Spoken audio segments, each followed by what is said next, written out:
እንኳን ለመልአኩ ቅዱስ ገብርኤል ወርሃዊ በዓል በሰላም አደረሳችሁ። ይህ ቻሌንጅ ብዙዎቻችሁ ስትጠብቁት ነበረ። የዘማሪ ገብረ ዮሐንስ ቻሌንጅ የመኪና የቤት የሹፌር ቻሌንጅ ማለት ነው። እንግዲህ አሁን ዘማሪ ገብረ ዮሐንስ እታች እየጠበቀን ያለው እንደዚህ አይነት አቀባበልም እያደረግንለት እንገኛለን ማለት ነው። በጣም ደስ ብሎኛል። ደስ ነው የሚለው። እህት ያለች ልጅ ያለች በጣም ነው ደስ የሚለው። አሁን እንሂድና እንቀበለው። መጀመሪያ ግን ድባቡ ላሳያችሁ ፈልጋለሁ። ተመልከቱት እንዴት እንደሚያምር አሳያችሁ። ናፍዬ ይዞርክ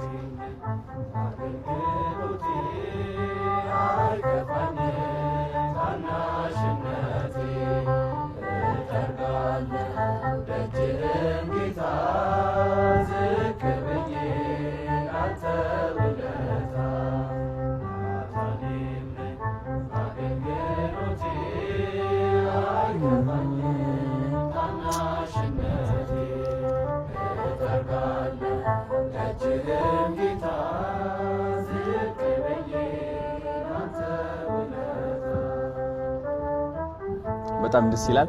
አሁን ዘማሪ ገብረ ዮሐንስን ወደ ታች ሄደን እንቀበለዋለን ማለት ነው። ተዘጋጁ። ሌትስ ጎ። አሪፍ ጋይስ፣ አሁን መኪና ውስጥ ሆኖ እየጠበቀኝ ነው። በጣም ብዙ የምጠይቀው ጥያቄዎች አሉ። በጣም ብዙ እውነት ልንገራችሁ፣ ካናዳ አርቃኛለች ከሃይማኖት። ስለዚህ ዛሬ የምቀርብበት ቀን ነው እና ብዙ ምክር እቀበላለሁ ከሱ። ዋው ችግር የለም፣ በዛ ይሻላል። እሺ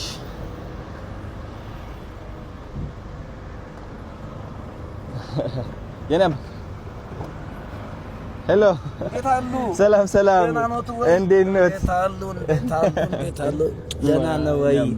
እንደምን አለን? ደህና ነው ወይ? ታዲያስ በጣም ደስ ብሎኛል ስላገኘሁ። አምሮብሃል፣ በጣም አምሮብሃል። ማች አድርገናል፣ ኦልሞስት ማች አድርገናል። እንዴት ነው የኔ አባት? በጣም ስላገኘው ደስ ብሎኛል። በጣም የኔ አባት፣ እኔም ደስ ብሎኛል። የኔ አባት ቴንክ ዩ። ችግር የለም አለች አንሻታለሁ።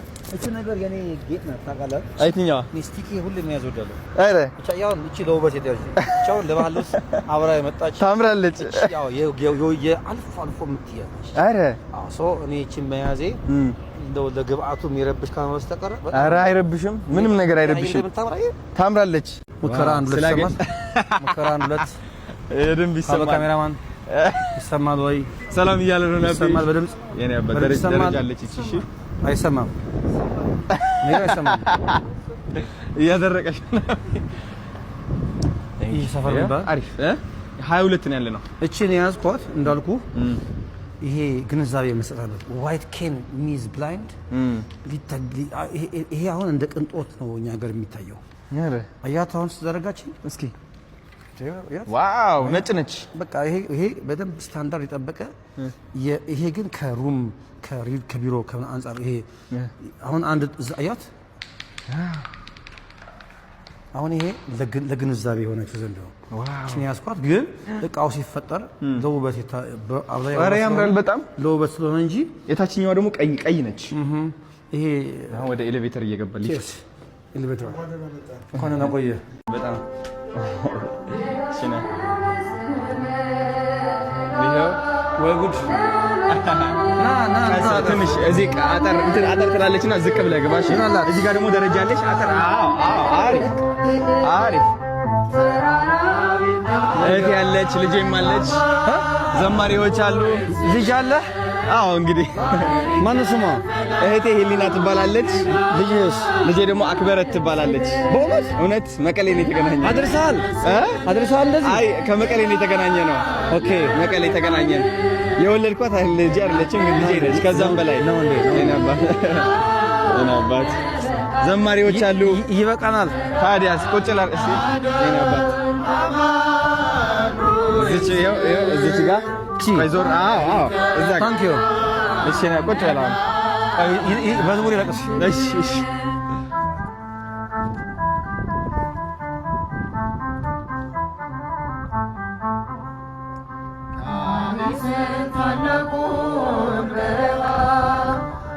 ፈርዖንን ከባሕር የጣለው ጌታዬ የጸናው ስም ነው አምላኬ የጸናው ስም ነው ድል አለ በስም ድል አለ በቃል ድል አለ በስም ድል አለ በቃል ተራራው ይናዳል አማኑኤል ስለ ባህር ይከፈላል መድኃኔዓለም ስለ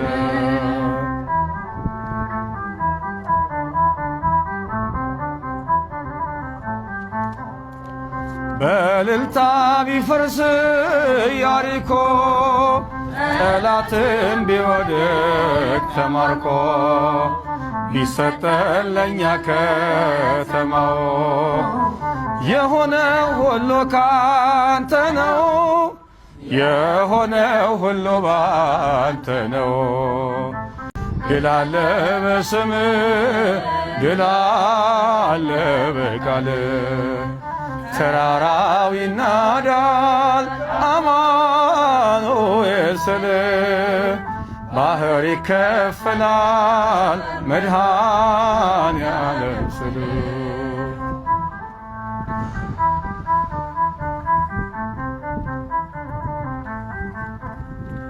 ከክፋት ሁሉ ብናመልጥ የማራ ውሃ ቢጣፍጥ ብንበላም እናንተ ሰማይ ስለሆንክ ነው አዶናይ ስለሆንክ ነው ሁሉን ቻይ ድል አለ በስምህ ድል አለ በቃልህ ድል አለ በስምህ ድል አለ በቃልህ ተራራው ይናዳል አማኑኤል ስልህ ባህር ይከፈላል መድኃኔዓለም ስልህ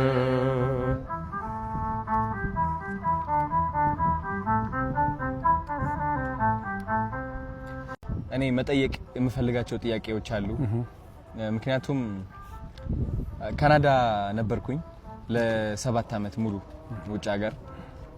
ወደ ካናዳ ስትወጣ ደግሞ የሚያጋጥሙ ነገሮች አሉ። ስፔሻሊ እንደ አንድ ወጣት ወደ ሱስ ትገባለህ፣ ወደ ብቸኝነት ትገባለህ፣ ከቤተሰብህ ትርቃለህ፣ ጭንቀት አለ፣ ብዙ ነገር ያጋጥማልና ህይወት በጣም ትፈትናለች።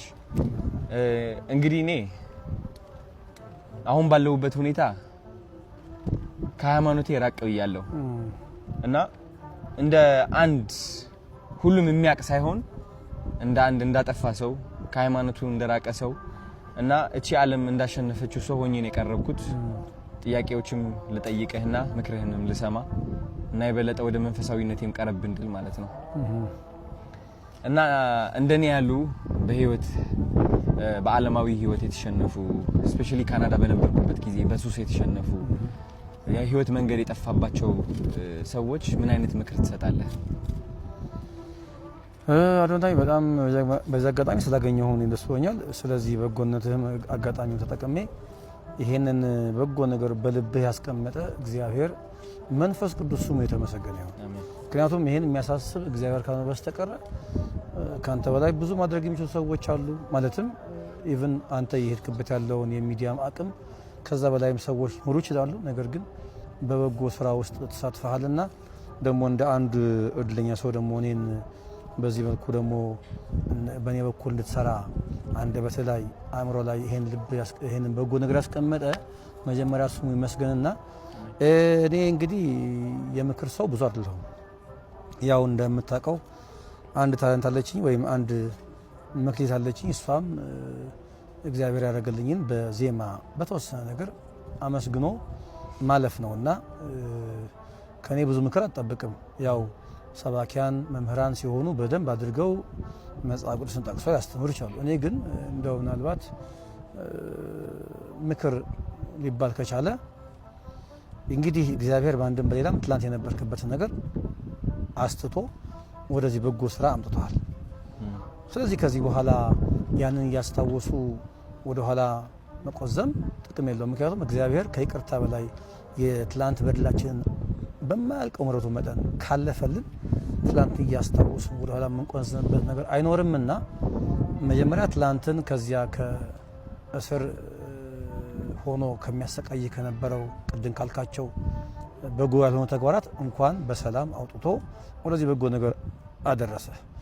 ቀጥሎ ግን ከዚህ በኋላ ላትመለስ በዚህ መልኩ ላትጎዳ አንድ ጊዜ ፈቷል እግዚአብሔር ማለት ነው። ያ ስለሆነም ነው አሁን በሚገርም መንገድ እየታየ ያለው። ቅድም ብያለሁ ካንተ በእድሜ የበጡ ሰዎች ያረጉትን ነው አንተ ያረክ ያለው። ሚዲያውም ቢሆን ከዚህ በላይ ተደማጭ የሆኑ ሰዎች ላያረጉት ይችላሉ። ስለዚህ ከዚህ በኋላ አንተ ይሄን ነገር እያሰብክ እኔ እውነት በሌላን ጊዜ ስትናገር ሰምቻለሁ በጥቂቱ መሰለኝ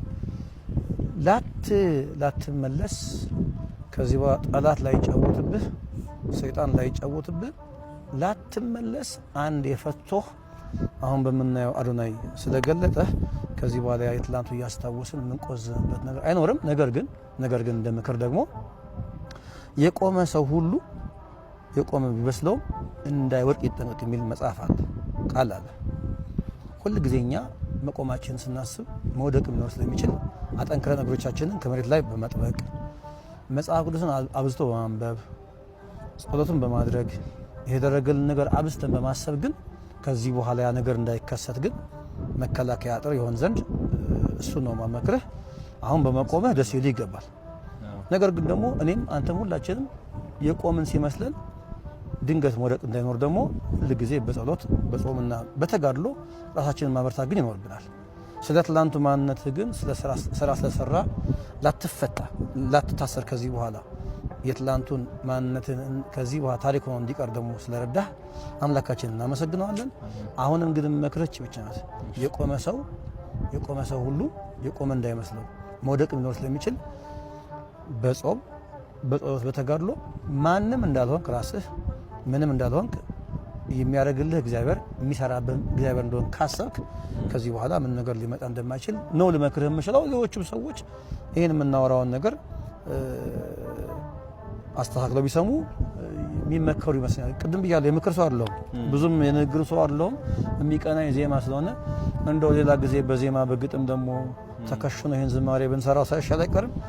ደግሞ ድንገትን ስለተገናኘን ከዚህ በላይ ልናገር አልችልም። አዶናይ ብዙ ሰዎች መካሪ ነህ ይሉኛል። ያው ስመክር ህይወቴ ስለተቃና ሁሉም ነገር ስላስተካከልኩኝ ሳይሆን ካስተካከልኳት ከድሮ ማንነቴ ተነስቼ ነው ያረምኳትን ነገር የምመክረው።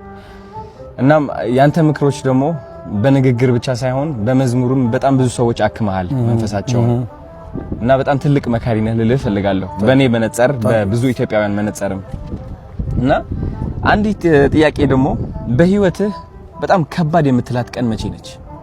ስለዛች ቀን ብትነግረን በጣም ደስ ይለኛል። እውነት ነው ማልዋሽህ። አሁን ወዳለሁበት ገብረ ዮሐንስ ወደ መዝሙር ዓለም ለመሻገር የሄድኩባቸው ሁኔታዎች አሉ። አሁን እኔ ወደ ኋላ ተመልሼ አማርኛ ያፍታታው አልነግርህም፣ ታውቀዋለህ። ከ12ኛ ክፍል ሲኤልሲ ውጤት በኋላ የነበረው ህይወት በጣም ከባድ ነበር።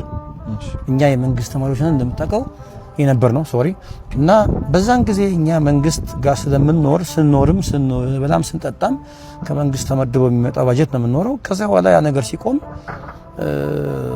ግራቀኝ ጨለማ ይሆንብሃል እና እኔ ዛን ጊዜ ዋጋ ለመክፈል የሄድኩባቸው መንገዶች ነበሩ።